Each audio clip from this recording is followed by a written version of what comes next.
Hi, everybody. I'm Mike Kerr. I am the host of The Last Watch and the co-founder of Hear the Watchmen Ministries. A lot of you have seen me all over Facebook, and you've seen me at conferences, and you've seen me on YouTube.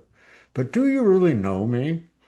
Some of you do, but I don't really talk about me very much. But I thought today I'd just share something with you. 30 years ago, a little over 30 years ago now, I was homeless on the streets of Los Angeles. It didn't start out that way, guys. I was very successful on Wall Street, and I was very successful in commercial real estate, and I had a head-on car accident and messed my back up severely. As a result of that, I got highly addicted to painkillers, and it just took my life away. And the road got worse from there. I lost my house. I lost my wife. I had a newborn son. I had everything you would want, and I lost it all. God took it away from me for a reason. I believe that now. I ended up down living in downtown Los Angeles, Skid Row. I didn't go to the shelters. I just lived on the street.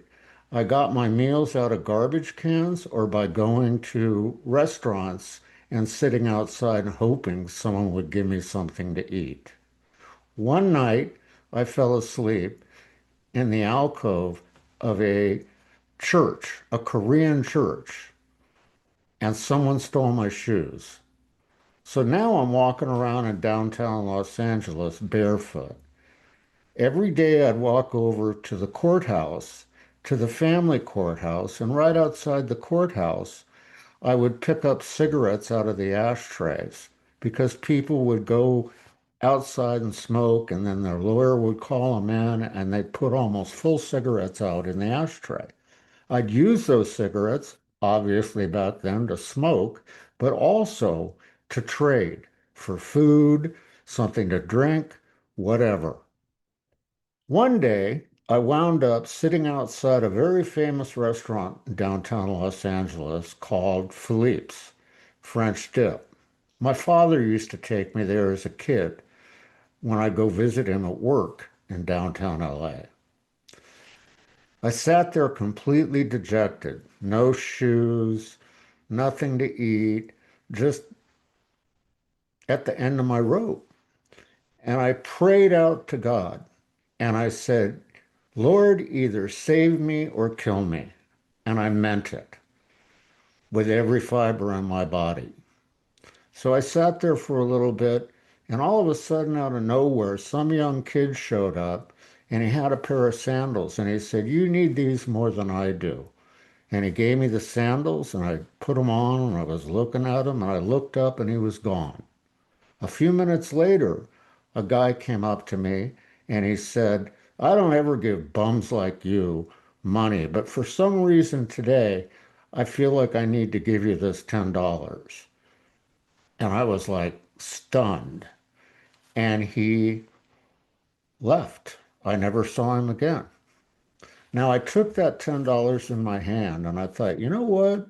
I can go down to the liquor store by the bus station and I can get myself a bottle of something and I'll be good today. But I went up and I sat on a bus bench and the bus pulled up and something just lifted me up and put me on the bus. And I took that bus to the end of the line, which was down in Santa Monica. And I got off the bus and I walked out to look around and see what I could do. I thought maybe I'll just go down and hang out on the street at Venice Beach. But I looked over and there was this lady, I mean, just a scraggly lady, standing in the doorway of this building, and she had a cigarette dangling out of her mouth. And I kind of walked over by her and she goes, We've been waiting for you. And I was like, What is this? And I went in and it was like a recovery center, that helped people get off the street. And I went in there and that started my journey, but it didn't end my journey. About 6 months later, I met the next Mrs. Right Now, and we embarked on a mission of destruction. I still had money, not much. She had money, a lot of it. Her daughter was killed in a car accident. She got a big settlement. So we took up housekeeping, and she smoked heroin. And one day she said, "You should really try this." And I said, "Okay, I'll try it." That led to a $300 a day heroin habit where I couldn't do anything but watch, you know, the Animal Planet channel. And that guy from Australia, I just watched it all day long. That's all I do. And eventually we bought a Volkswagen pop-top van and we were going to take off across the country and clean up. And we never made it. We got rid of the apartment, but we never made it off the street. We stayed in the camper on the street right in front of the apartment because we couldn't get away from Julio, our drug delivery boy. One day we were in there, and out of the corner of my eye, I saw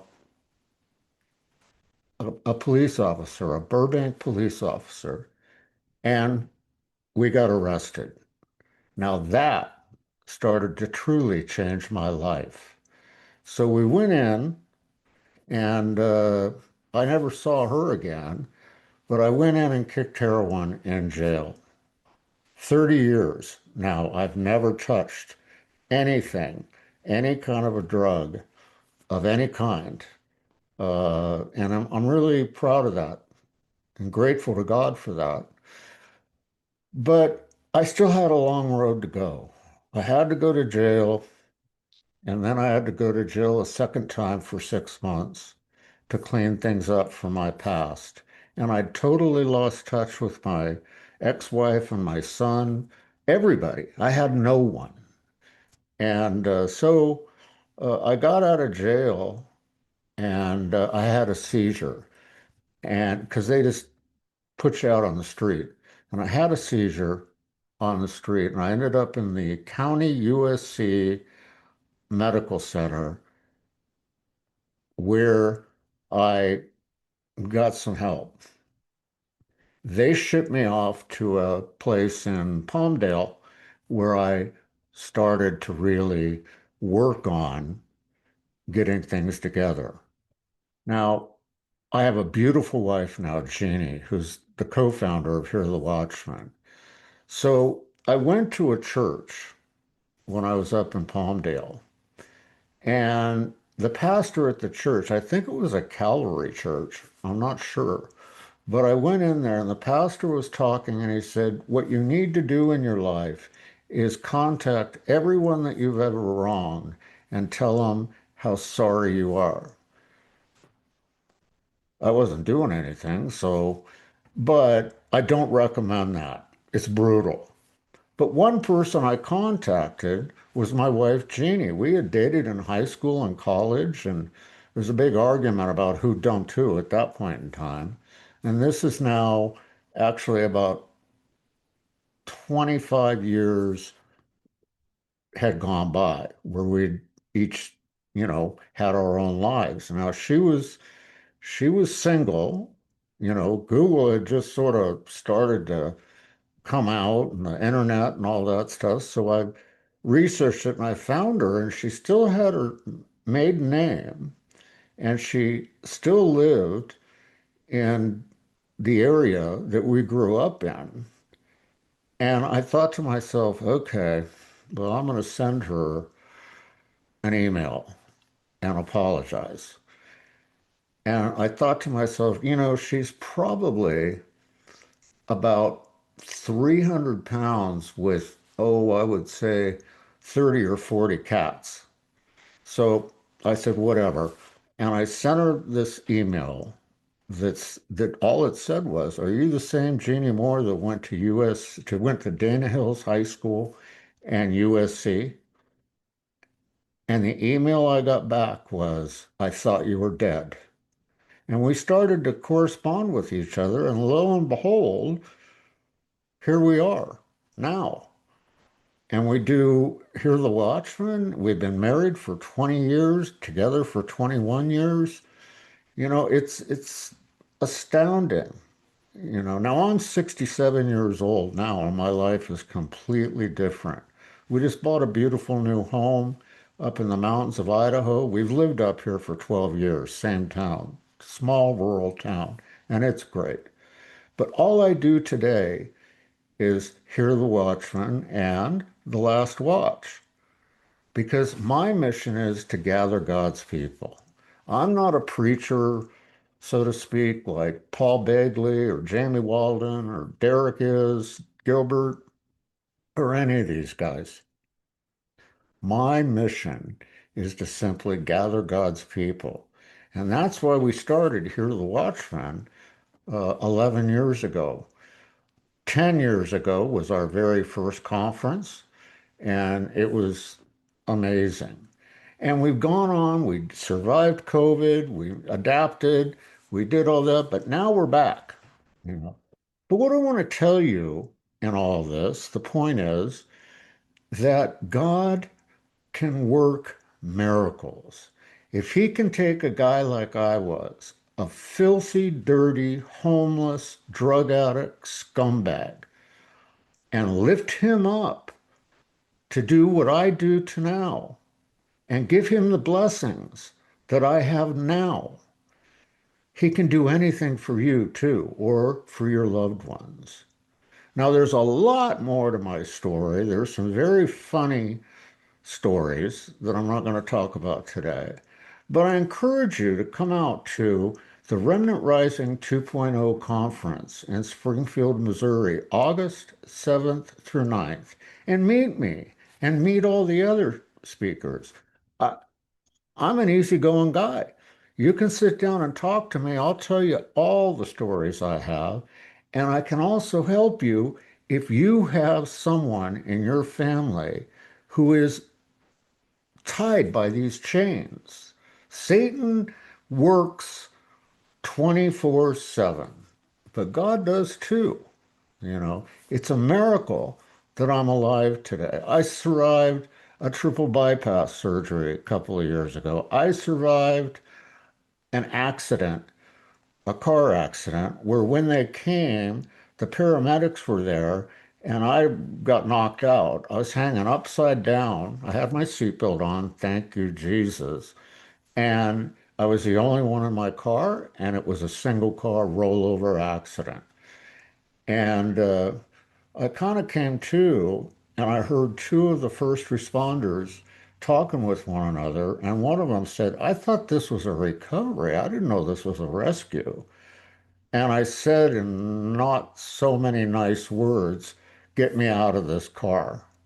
And then I blacked out.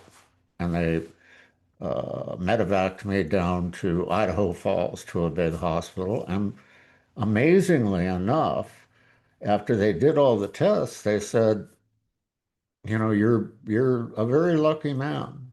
You're you're basically okay. You're banged up pretty good, but you're okay.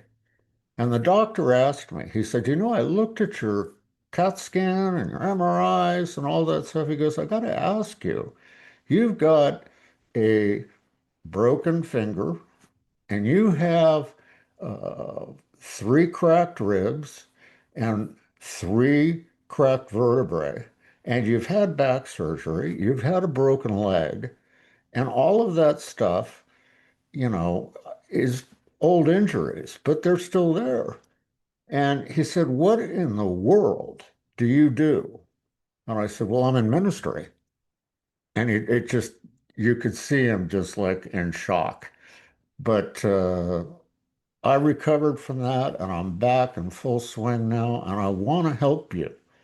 My mission in life is to never ever give up and always help people. That's my motto. So please contact me. Just go to hearthewatchman.com and you can contact me right there. All the contacts come right to me and I will respond to you.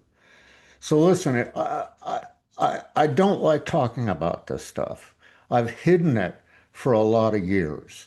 I did disclose it once on Pastor Paul Begley's show, but I do not like talking about this. I like talking about where I am today and what God has done for me.